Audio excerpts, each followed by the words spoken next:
Check this out. Before you book your Key West trip, is it really worth it?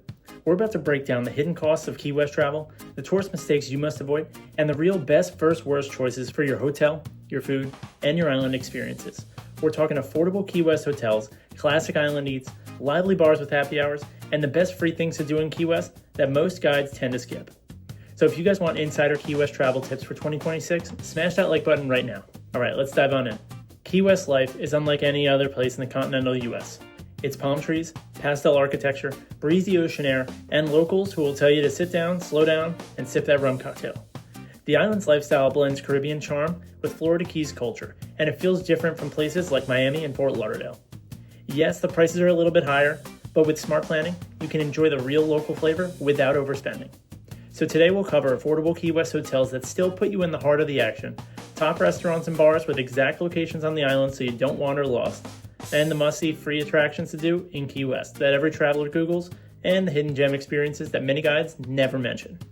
Travel experts agree, walking or biking is the best way to actually see Key West because most of the neighborhoods are compact, scenic, and pedestrian friendly, letting you soak up island culture without renting a car.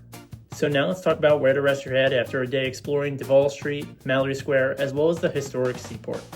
This is going to be your Key West hotel, as well as our best affordable picks for you. So when it comes to the affordable Key West hotels for 2026, location and vibes matter just as much as the price. You'll want affordable rooms that put you close to the island highlights without shelling out $400 or more per night, like those different luxury stays on the island. So our first affordable hotel pick is going to be Author's Key West Guest House. This is located right on Duval Street. That means your steps from the iconic bars, the restaurants, as well as all the shops. Rooms often start over here for $100 to $120 per night, which is actually surprisingly cheap for downtown Key West. This is going to be a perfect spot for travelers who want that walkable access to the nightlife, the drinks, and the local food spots right across the island. And another bonus for this spot is that being downtown means waking up and cruising right into the heart of the island activity, which is a big plus for Key West budget travelers who want to maintain the maximum value per dollar on their trips. The second affordable hotel that we recommend is going to be the El Habitation Guest House. This is going to be over in the Truman Annex, and you'll notice that these are two guest houses that I suggested and not hotels, unlike some of our other videos. And like I mentioned, this is going to be located right in the Truman Annex neighborhood. It's a quieter and more scenic area close to the waterfront as well as Fort Zachary Taylor. The prices over here often go for about $109 or more per night. It's adults only and exceptionally rated for comfort as well as that island charm. So imagine having your morning coffee steps from iconic attractions with easy bike rides to the local beaches as well as the sunset spots. That's the real island life right there. So this pick combines a little bit of a quiet island living with a central Key West location, which is perfect for couples or travelers who want a peaceful base right near some of those top sites. So if you guys are getting value from these hotel picks and looking to get more insider traveler tips, subscribe right now. I've got more hidden gems, happy hour tips, as well as island life hacks coming up in this video. So now that your hotels are picked, now let's talk about where to eat and where to drink on the island, with exact locations and food tips that the locals swear by. These are going to be your eat and drink locations. Key West is famous for its seafood, Cuban influences, tacos, and island-style cooking. And affordable eats are easier to find than most travelers expect if you guys know exactly where to look. Our first spot is going to be Garbo's Grill, which is right over at Hank's Hair of the Dog. This is going to be a hidden local favorite tucked off Green Street right near Duval. And this is famous for the mahi mahi tacos with mango salsa as well as creative street food. And most entrees run over here for just $10 to $15, which is great for travelers who want authentic island food without the big island bill associated. I want you guys to make sure you eat over at Garbo's Grill.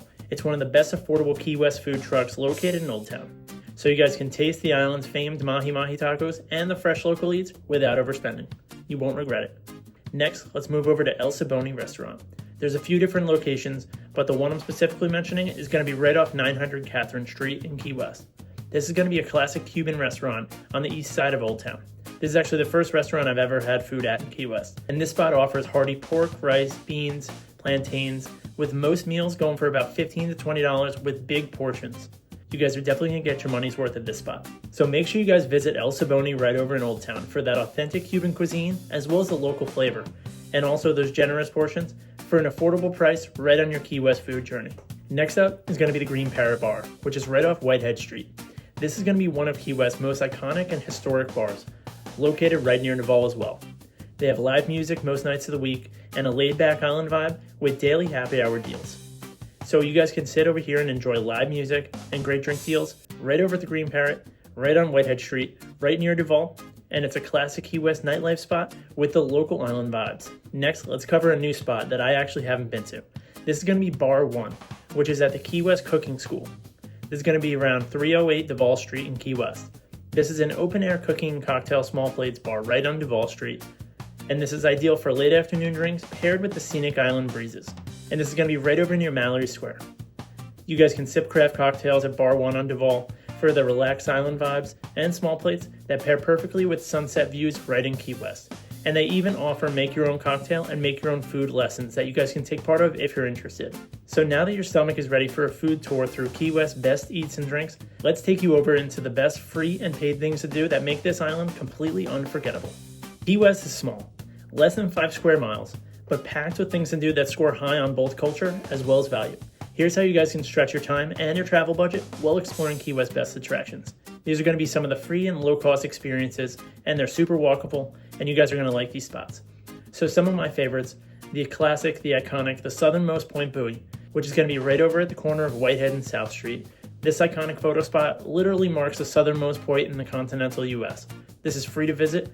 You're going to want to head over here early in the morning so you guys can beat the crowds.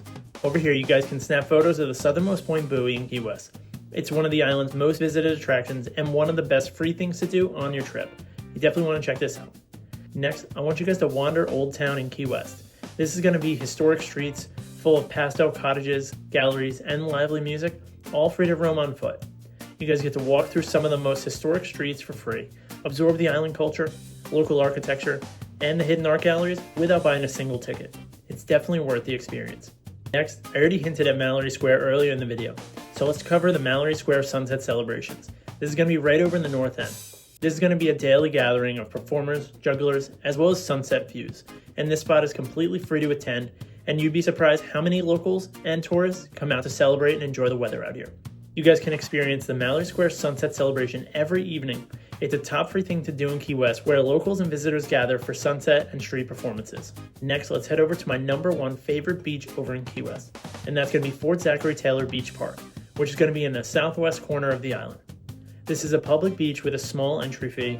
It's about $6. It's cheaper if you're walking or biking in, and it's got excellent snorkeling spots. You guys can swim and snorkel over here at Fort Zachary Taylor State Park. It's an affordable beach, and it's a historic site that's one of the most beautiful places to visit in Key West. So now that we covered those attractions, let's cover some additional paid highlights that are 100% worth the price. Let's start off with the Key West Shipwreck Museum. This is going to be over on Whitehead Street in Key West, where you guys can dive into the island's maritime history with different artifacts as well as an observation tower. You guys can visit the Key West Shipwreck Museum to learn about centuries of maritime history and shipwreck treasure stories that ended up shaping the island. And after this, you might want to head over to the rum distilleries for a free rum tasting. So now let's cover a hidden gem that's right off White Street. That's going to be the White Street Pier. This spot's a little less crowded than the main beaches. It's got a long fishing pier that offers panoramic gulf views with plenty of local fishermen hanging out at night. Check out the White Street Pier in Key West, which is a hidden gem. It's peaceful, it's got the gulf views as I mentioned, there's fishing, as well as a more local island experience away from those crowds. So if pirates ended up writing a Yelp review for Key West, they'd say the Treasure at Shipwreck Museum is great, but the real booty is actually going to be the sunset views over at Mallory Square. That's the most YouTube friendly and PG I can get with that joke. Now that your list of things to do is completely packed, let's talk about the most common money mistakes that visitors in Key West make and how you guys can actually avoid them. These are going to be the top mistakes I want you to avoid on your trip. First, let's talk about staying outside the walkable areas like Duval Street or the Truman Annex. Transportation adds costs as well as eats your time away. Next, eating only touristy spots on Duval Street lowers the quality and the value of your food on your experience. Next up is going to be visiting only in peak season. The hotel prices completely soar from November to April of every year, so keep this in mind when you're booking. Last but not least, the number 1 tip you guys are going to want to avoid making this mistake is going to be skipping those happy hour deals. Most bars in Key West end up offering discounts for happy hours between 3 to 6 p.m., so definitely make sure you double check on this. Avoid these common Key West travel mistakes like booking far from Old Town or skipping daily happy hour deals. These simple moves can save you hundreds on food, drinks, transportation, every single time you head over to Key West. So now let's move on, and this is going to be your perfect 24-hour Key West itinerary for 2026 that hits the best hotel, food, free things to do in Key West, as well as the local island experiences all in one loop. So in the morning, Head over and grab breakfast or a Cuban coffee right near your hotel. Head over to the southernmost point buoy, then stroll through Old Town Key West historic streets for free island culture. Start your day at the southernmost point in Key West, explore the Old Town history architecture, one of the best free cultural experiences in 2026, and a perfect start to your day. In the afternoon, enjoy some beach time over at Fort Zachary Taylor Park or a hidden gem at White Street Pier. Have some lunch over at Garbo's off Green Street or El Saboni off Catherine Street. This allows you to enjoy casual island lunch spots like Garbo's or El Saboni, which is two affordable local favorites right in Key West. And in the evening, head over to the western part of the island and enjoy the sunset celebration right over at Mallory Square. Then go for some dinner and drinks at Green Parrot Bar or Bar 1 on Duval Street. You can wrap up your Key West day with dinner and drinks near Mallory Square and enjoy that live music over at Green Parrot right on Whitehead. So is Key West worth it for you in 2026? Key West is 100% worth it. The island food, the culture, the sunsets, the beaches, the historic sites create a vacation experience unlike any other destination. But being smart about where you stay, where you eat, and how you explore completely makes your trip feel luxurious without the luxury price tag. So if this guide helped you guys plan your Key West getaway in 2026, hit subscribe, hit the hype button, drop your questions in the comments, and save this video for your future trip planning.